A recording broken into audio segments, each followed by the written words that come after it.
നമസ്കാരം, ഞാൻ Dayson Joseph. Welcome to another video. നിങ്ങൾക്ക് പോസ്റ്റ് ഓഫീസ് റിക്കറിംഗ് ഡെപ്പോസിറ്റ് ഉണ്ടോ? ഉണ്ടെങ്കിൽ യെസ് എന്ന് കമൻറ്റ് ചെയ്യുക, ഇല്ലെങ്കിൽ നോ എന്ന് കമൻറ്റ് ചെയ്യുക. ഇപ്പം തന്നെ ചെയ്യണം കേട്ടോ. ഇനി ഞാൻ പറയുന്ന കാര്യം ശ്രദ്ധിച്ച് കേൾക്കണേ. പോസ്റ്റ് ഓഫീസ് റിക്കറിംഗ് ഡെപ്പോസിറ്റിൽ നിങ്ങൾ ചേരരുത്. അത് വളരെ വലിയ ഒരു മണ്ടത്തരമാണ്. അപ്പോൾ നിങ്ങൾ ഇങ്ങനെ ചോദിക്കും, പോസ്റ്റ് ഓഫീസ് ആർ ഡിക്ക് എന്താ കുഴപ്പം? അത് സേഫ് അല്ലേ? തീർച്ചയായിട്ടും സേഫാണ്, ഒരു സംശയവും വേണ്ട. ഇനിയും ചോദിക്കും നിങ്ങൾ, ഇതിന് കേന്ദ്ര ഗവൺമെന്റിന്റെ പ്രൊട്ടക്ഷൻ ഇല്ലേ? തീർച്ചയായിട്ടും പ്രൊട്ടക്ഷൻ ഉണ്ട്. അപ്പം വീണ്ടും നിങ്ങൾ ചോദിക്കാൻ സാധ്യതയുണ്ട്, 5 കൊല്ലം കഴിയുമ്പോൾ ഒരു നല്ല തുക കയ്യിൽ കിട്ടില്ലേ? കിട്ടും, ഉറപ്പാണ്, ഒന്നും പേടിക്കേണ്ട ആവശ്യമില്ല. സഹകരണ ബാങ്കിലൊക്കെ പൈസ ഇട്ട പോലെ പേടിക്കേണ്ട കാര്യമൊന്നുമില്ല, അത്തരം പ്രശ്നങ്ങളൊന്നുമില്ല. എങ്കിലും പ്രശ്നങ്ങളുണ്ട്. അതെന്തൊക്കെയാണെന്ന് നോക്കാം. ആദ്യത്തെ പ്രശ്നം ഇതാണ്, ഈ പോസ്റ്റ് ഓഫീസ് റിക്കറിംഗ് ഡെപ്പോസിറ്റിന്റെ കാലാവധി 5 വർഷമാണ്.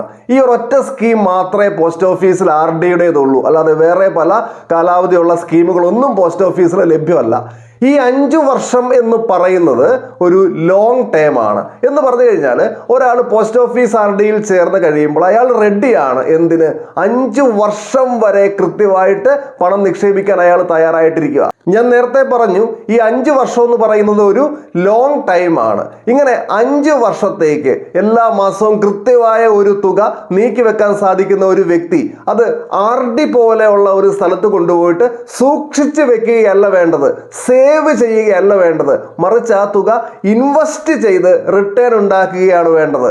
ഈ റിക്കറിംഗ് ഡെപ്പോസിറ്റ് പോലെയുള്ള സംഭവങ്ങളൊക്കെ പണം സൂക്ഷിച്ചു വെക്കാൻ വേണ്ടിയുള്ള ഒരു സ്ഥലമാണ്, എന്ന് പറഞ്ഞാൽ സേവ് ചെയ്യാൻ വേണ്ടിയുള്ള ഒരു സ്ഥലമാണ്, അല്ലാതെ എന്തല്ലത്, ഇൻവെസ്റ്റ്മെന്റ് അല്ല. പോസ്റ്റ് ഓഫീസ് റിക്കറിംഗ് ഡെപ്പോസിറ്റിന്റെ നിലവിലെ ഒരു പലിശ എന്ന് പറയുന്നത് 6.7% ആണ്. ഇത് വെച്ച് കണക്ക് കൂട്ടി നോക്കിക്കഴിഞ്ഞാൽ ഈ ഒരാൾ 5000 രൂപ വീതം ഇങ്ങനെ പോസ്റ്റ് ഓഫീസ് ആർ ഡിയിൽ മാസം നിക്ഷേപിക്കുവാണെന്ന് വിചാരിക്കുക. 5 കൊല്ലം കൊണ്ട് ഇയാൾ 3 ലക്ഷം രൂപയോളം നിക്ഷേപിക്കും. ഈ 6.7% എന്ന ഇൻട്രസ്റ്റ് റേറ്റ് വെച്ച് കൂട്ടിക്കഴിഞ്ഞാൽ 5 കൊല്ലം കഴിയുമ്പോൾ ഇയാൾ കിട്ടാൻ വേണ്ടി പോകുന്നത് 3,56,830 രൂപയാണ്. ഇവിടെ ഇദ്ദേഹത്തിന് പ്രോഫിറ്റ് ആയിട്ട് കിട്ടിയത്, അല്ലെങ്കിൽ ഇൻട്രസ്റ്റ് ആയിട്ട് കിട്ടിയത് 56,830 രൂപയാണ്. നമ്മൾ നേരത്തെ പറഞ്ഞു, ഇങ്ങനെ 5 കൊല്ലത്തോട്ടൊക്കെ പണം നീക്കി വെക്കാൻ സാധിക്കുന്ന ഒരു വ്യക്തി ഇങ്ങനെ ചെയ്യുവല്ല ചെയ്യേണ്ടത്. പിന്നെന്താ ചെയ്യേണ്ടത്? അയാൾ ഇൻവെസ്റ്റ് ചെയ്യുകയാണ് ചെയ്യേണ്ടത്. എവിടെ ഇൻവെസ്റ്റ് ചെയ്യണം അത് നിങ്ങൾക്ക് തീരുമാനിക്കാം. നിങ്ങൾക്ക് ഇഷ്ടപ്പെട്ട അസറ്റ് ക്ലാസ്സിൽ, സ്റ്റോക്കിലോ, മ്യൂച്വൽ ഫണ്ടിലോ, ഗോൾഡിലോ, സിൽവറിലോ, റിയൽ എസ്റ്റേറ്റിലോ, എവിടെയും ആകട്ടെ നിങ്ങളുടെ ഇൻവെസ്റ്റ്മെന്റ്. ഇപ്പൊ സപ്പോസ് നിങ്ങൾ മ്യൂച്വൽ ഫണ്ടിലാണ് ഇൻവെസ്റ്റ് ചെയ്യുന്നത് എങ്കിൽ, മ്യൂച്വൽ ഫണ്ടിൽ SIP ആയിട്ട് ഇൻവെസ്റ്റ് ചെയ്യുകയാണ് ഈ 5000 എന്ന് വിചാരിക്കുക. അങ്ങനെയാണ് എങ്കിൽ പല ഇക്വിറ്റി മ്യൂച്വൽ ഫണ്ടുകളുടെയും 5 കൊല്ലത്തെ ആവറേജ് ആനുവൽ റിട്ടേൺസ് ഒക്കെ നോക്കിക്കഴിഞ്ഞാൽ അത് 18% മുകളിലാണ്. പക്ഷെ നമ്മൾ അത്ര ഒന്നും പരിഗണിക്കുന്നില്ല. നമ്മൾ 12% എന്ന ആവറേജ് ആനുവൽ ഗ്രോത്ത് കിട്ടിയാൽ തന്നെ 5000 വെച്ച് എല്ലാ മാസവും നിക്ഷേപിച്ച് കഴിഞ്ഞാൽ 5 കൊല്ലം കൊണ്ട് 3 ലക്ഷം നിക്ഷേപിക്കും. 5 വർഷം കൊണ്ട് അത് 4,12,500 രൂപയോളമായി മാറും. അപ്പോൾ ഇവിടെ കിട്ടിയ ഗ്രോത്ത് നോക്കുക, ഏതാണ്ട് 1,12,500ഓളമാണ് നമ്മുടെ ആ ഒരു നിക്ഷേപം വളർന്നത്. വളരെ വലിയ വ്യത്യാസമാണ്. ഇനി 12% ഒരു ബേസിക് റേറ്റ് ആയിട്ട് മാത്രം കൂട്ടിയതാണ്. അതിന് മുകളിലോട്ട് കിട്ടാനുള്ള സാധ്യതയുണ്ട്. അങ്ങനെ കിട്ടിക്കഴിഞ്ഞാൽ അത് ബോണസ് ആയിട്ട് നമുക്ക് പരിഗണിക്കാം. ഇവിടെ കുഴപ്പമുള്ള എന്താണെന്ന് ചോദിച്ചു കഴിഞ്ഞാൽ, പോസ്റ്റ് ഓഫീസിന്റെ കേസിൽ 6.7 എന്ന് പറയുന്നത് ഗ്യാരണ്ടീഡ് ആണ്. ഉറപ്പായിട്ടും അത് കിട്ടും, കുറയോ ഇല്ല കൂടോ ഇല്ല. എന്നാൽ ഒരു മ്യൂച്വൽ ഫണ്ടിൽ SIP ചെയ്യുമ്പോൾ അങ്ങനെ ഗ്യാരണ്ടീഡ് റിട്ടേൺ ഒന്നുമില്ല. എങ്കിലും എന്താണ്, 5 ഇയർ എന്ന ലോങ് ടൈമിൽ, ലോങ് പീരീഡിൽ നമുക്ക് ഉറപ്പായിട്ടും ഡീസന്റ് ആയിട്ടുള്ള റിട്ടേൺ കിട്ടും. അപ്പോൾ ഇവിടെ നിങ്ങൾ ചോദിച്ചേക്കാം, ഈ മ്യൂച്വൽ ഫണ്ടിലൊക്കെ റിസ്ക് ഇല്ലേ? പോസ്റ്റ് ഓഫീസ് ആർ ഡി ആണെങ്കിൽ ധൈര്യമായിട്ട് കിടന്നുറങ്ങാമല്ലോ നമുക്കെന്ന്. സംഭവം ശരിയാ, റിസ്ക് ഉണ്ട്. മ്യൂച്വൽ ഫണ്ടിൽ റിസ്ക് ഉണ്ട്.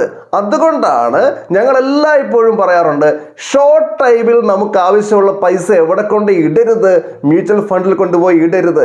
1 കൊല്ലം കഴിഞ്ഞ്, 1.5 കൊല്ലം കഴിഞ്ഞൊക്കെ ആവശ്യമുള്ള പണം ഈ പറയുന്ന ആർ ഡിയിലോ FD യിലോ ഒക്കെ ഇടുന്നതാണ് നല്ലത്. പോസ്റ്റ് ഓഫീസ് റിക്കറിംഗ് ഡെപ്പോസിറ്റിന്റെ രണ്ടാമത്തെ കുഴപ്പം ഇതിന്റെ ലിക്വിഡിറ്റി ഇല്ലായ്മയാണ്. എന്താ ലിക്വിഡിറ്റി ഇല്ലായ്മ?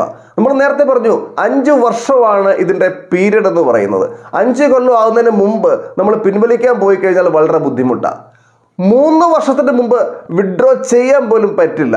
ഇനി 3 വർഷത്തിന് ശേഷം 5 ഇയറിന് മുമ്പ് നമ്മൾ വിഡ്രോ ചെയ്യുവാണെങ്കിൽ നമുക്ക് ലഭിച്ചേക്കാവുന്ന പലിശ വളരെ കുറവാണ്. എന്ന് പറഞ്ഞു കഴിഞ്ഞാൽ പോസ്റ്റ് ഓഫീസ് സേവിങ്സ് ബാങ്ക് അക്കൗണ്ടിലെ പലിശ മാത്രമേ കിട്ടുകയുള്ളൂ. അതിപ്പോൾ ഏതാണ്ട് ഒരു 4% ആണ്. അപ്പം 6.7 കിട്ടില്ല, എത്ര കിട്ടുകയുള്ളൂ? 4% കിട്ടുകയുള്ളൂ. പക്ഷേ മ്യൂച്വൽ ഫണ്ട് അടക്കമുള്ള മറ്റു പല അസറ്റ് ക്ലാസ്സുകളിലും ഈ ഒരു പ്രശ്നമില്ല. നമുക്ക് എപ്പോൾ വേണമെങ്കിലും വിഡ്രോ ചെയ്യാം. വിഡ്രോ ചെയ്യുന്ന സമയത്ത് എത്രയാണോ അപ്പോൾ അതിന്റെ മാർക്കറ്റ് വാല്യൂ അത് നമുക്ക് കിട്ടുക തന്നെ ചെയ്യും. പോസ്റ്റ് ഓഫീസ് റിക്കറിംഗ് ഡെപ്പോസിറ്റിന്റെ മറ്റൊരു കുഴപ്പമായിട്ട് കാണാൻ വേണ്ടി പറ്റുക ഇതിന് ഫ്ലെക്സിബിലിറ്റി തീരെ ഇല്ല എന്നുള്ളതാണ്. ഇപ്പൊ സപ്പോസ് നമ്മളൊരു RD ചേർന്നു, നേരത്തെ പറഞ്ഞ പോലെ മാസം 5000 രൂപ വെച്ച് അടക്കേണ്ട RD. അപ്പോൾ സ്വാഭാവികമായിട്ടും 5 ഇയർ പീരീഡിലേക്കാണ്, 5 ഇയർ ലോങ് ടൈം ആണ്. ഇതൊക്കെ നേരത്തെ പറഞ്ഞ കാര്യമാണ്.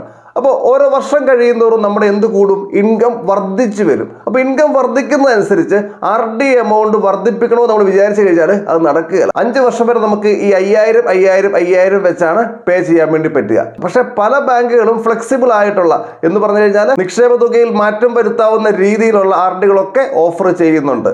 നമ്മൾ നേരത്തെ പറഞ്ഞ മ്യൂച്വൽ ഫണ്ടിന്റെ കേസിൽ SIP ചെയ്യുവാണെങ്കിൽ ഈ ഒരു പ്രശ്നമില്ല. നമ്മുടെ ഇൻകം കൂടുന്നതനുസരിച്ച് നമുക്ക് എന്ത് ചെയ്യാം, SIP എമൗണ്ട് വർദ്ധിപ്പിക്കാം, ഇനി കുറയ്ക്കണോ കുറയ്ക്കാം, അങ്ങനെ എന്ത് വേണമെങ്കിലും ചെയ്യാം. വളരെ ഫ്ലെക്സിബിൾ ആണ് എന്നുള്ളതാണ്. വളരെ ജനകീയമായ ഒരു ഫിനാൻഷ്യൽ പ്രൊഡക്റ്റ് ആണ് ഈ post office recurring deposit.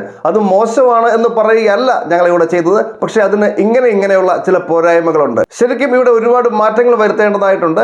Post office ഈ ഒരു 5 കൊല്ലത്തെ RD മാത്രം എന്ന ആ ഒരു രീതി മാറ്റിയിട്ട് പലതരം RDകൾ കൊണ്ടുവരട്ടെ. ഈ ബാങ്കിലൊക്കെ ആണെങ്കിൽ 6 മാസത്തെ RD ഉണ്ട്, 9 മാസത്തെ RD ഉണ്ട്, 12 മാസത്തെ RD ഉണ്ട്, 15 മാസം 18 മാസം അങ്ങനത്തെ ഒക്കെ RDകൾ ലഭ്യമാണ്. പോസ്റ്റ് ഓഫീസിലും അത്തരം RDകൾ വരട്ടെ.